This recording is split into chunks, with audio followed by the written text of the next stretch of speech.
I hope with that thing.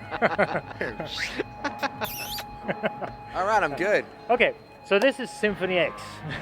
Or some of us. Yeah, some of us. Michael Romeo and Russell Allen from Symphony X. What's up, everybody? There was you've been here once before, right? And you're back again with a new album. It's been some time since the last album. So what's happened during this time of waiting for us? We decided just to get a little older, you know? We thought that'd be fun. A bit more mature. Yeah, and just wait till we were actually better at writing songs, and so, you know, we give it a shot again. Now, seriously, we had a lot of touring opportunities, you know? We went out with Megadeth and Dream Theater in the States on a Gigantour. The Gigantour. Queensryche thing. Yeah, we just Queensryche. We were out with them, and they were kind of spread out, you know, over like over a course of a few months. So it seemed like when we were going to get ready to dig into the writing of the record, we got another an offer we couldn't refuse, and we just kind of went with it, you know. Yeah. At home 5 years ago, there's nothing going on in metal, you know. And now it's like boom, you know, it's a big coming back really strong in the States. So we just figured, you know, the time had come and we needed to take advantage of it. And we didn't think the album would take as long as it did, right, Mike? I mean, you know, when we started getting on it, it still took about 2.5 years, 3 years to complete. So like, we really didn't start till after the Gigantour. Yeah. No. Like there was some writing, and there was like a little bit here, and then we would stop. A little bit, we'd stop. We'd try to write on the bus. We had a little bit here, so we had all this pieces all over the place. But the real 100% dedication to the writing was after Gigantour, so that was like September 2005. Mm-hmm. Yeah. So when you write, how do you write? Together or like pieces each one of you, or? Well, we try and like, hey, let's get an idea of what we're gonna do, you know. Yeah, that is the first thing we do. We'll like sit together, or me and Russ a lot of times we'll sit down and, you know, figure out, you know, well, we did a concept thing, so let's not do that. Maybe something a little heavier, maybe, you know, whatever. Just try to get some outlines, you know, some kind of a working parameter that we can kind of, you know, stay within. Yeah, and then he starts going with some of the riffs, you know. This album was like, oh yeah, let's do like a riff thing and heavy and something that we want to hear, you know, like what would we love if we were kids, you know. When we were kids, you know, this is what we liked, and we kind of like said, hey, let's revisit, you know, some old school stuff and see if we can bring it, you know, update it and everything, and exactly. And you know, so a lot of riffs, you know. First off, like four frickin' hours worth of riffs, you know. This guy. You know, so he goes on his own and does his thing for a while, and you know, I start getting some lyrics together and stuff, and the bass player's writing some lyrics too, and then we got to a point actually where we had all this stuff and it just wasn't happening, you know, so we had to change gears and totally go in a new direction in terms of some of the songwriting, and then the Paradise Lost thing kind of became the major theme. And then from there we had a real true direction, and the lyrics just started to happen. We didn't do a concept thing. We wanted it just to kind of be about good and evil, heaven and hell, and that struggle within us, you know. And the music dark, you know, and aggressive. Heavy. And then, but still on the other side, on the lighter side, very passionate, more passionate than ever, you know. So that was kind of the idea, you know. But you sing a bit heavier on this one as well. Yeah. It's more, I wouldn't say growlier, but kind of rougher. Yeah, it's not like he was saying. It wasn't something that's like, I'm gonna try and be heavier on this album. Raw, you know, like I'm not.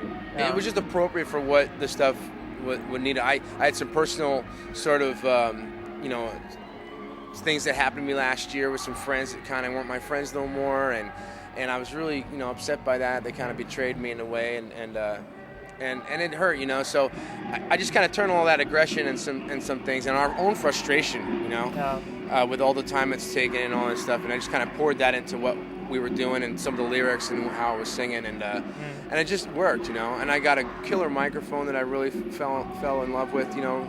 Finally found a mic I'm happy with, and it was just, you know, something that I did because it felt that way. Everything I do it because it feels real. If it doesn't feel real, he'll tell me. Or if I'm trying to do something I don't like that. I don't like to. Did you produce it yourself, or did they have a producer? Yeah, no, we produced it ourselves. He's the producer really. So, you know. I mean, we know what we want. I'm the cheerleader. You know, I'm on my pom poms. You know, go Mike, make it cool. Go Mike, make it cool. Good. I like that. You like that? That's hot. That's hot. That's hot. Yeah, we know what we want. Yeah. We know what we want. Yeah. And I think, like now, after all the albums that we've done, as far as the recording aspect of it, we have a pretty good handle on you know, what we want to accomplish. Yeah. You know, so, but then again, for the mixing, we got Jens Bogren. Yeah. And he really just brought it all together. Amazing job. Yeah. It was a little scary for us though, because you know we had to give the baby away, you know, kind of, and we never sent it that far, you know, away. Like we'd always had Steve Evans or somebody who's close to the band work on our stuff, and I don't know, you know, it's just fate, I guess, because Steve actually didn't kind of work out with the scheduling with some of the guys we were looking at, and then he came into the picture, and we really liked what he was doing, and he was highly recommended. Yeah. So at first, you know, we got into it, and it was like, you know, hey, wow, this is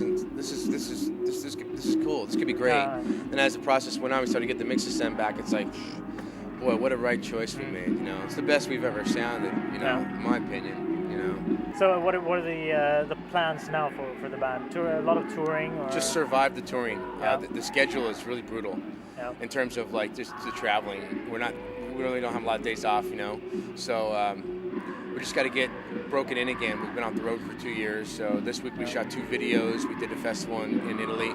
We're here today. We leave at 4 a.m. in the morning. Yeah. So we're back home for 1 day. Got to get immunization shots for South America. Then we go down to South America, do 12 or something shows, 16 flights in 14 days. Okay. So, you know, that kind of thing. And then the States, and then fall we'll be back here with Dream Theater. Okay. Yeah. That'll be cool. So yeah, it's a lot of stuff going on. Yeah. So yeah, we're just getting our legs back, you know. So it's exciting, you know. It's really cool to be back out, definitely. Yeah. I've seen a lot of the comments on the web about the new album, and it seems like everyone is really happy about the album and the way it came out. Yeah, the expectations were like overwhelmingly high, and we were feeling the pressure there for a while. A lot of stress on our part. A lot of stress on our part. So we're very relieved that that's behind us. You know? And now we're like we're like a kid that just made the biggest M80 on the block, you know. And on June 26th, you know, we get to light the fuse. So it's pretty cool, you know. And because we know we gave it everything we had, and a lot of the guys that a lot of bands, musicians, stuff that have heard this stuff, they're just really cool about it, and they just can't tell us enough how much they like it, you know, and that means a lot to us, you know, because we have a lot of respect for the guys that we're in the business with here, and so, you know, if they're digging it, you know, you did something cool, you know, so hopefully everyone will like it, and we can ride this thing, you know, for a while. When you demo stuff, how much do you keep for the actual? What? Oh, God. What? You gonna tell him? What, the demo stuff? Yeah, Mr. I'm going to make the pre-production sound better than the album. Dude, he goes. It's like, he can't, I gotta, stop. Please. But you stop. Because you want to have an idea. I know, but your ideas are like. And even you're driving home and it's in the car, you're like, wow, this sounds great, dude. You know, you're on the phone. Yeah, but then I say, my next sentence is, how the fuck are we gonna pull this off? You know, because, you know. The demo disease.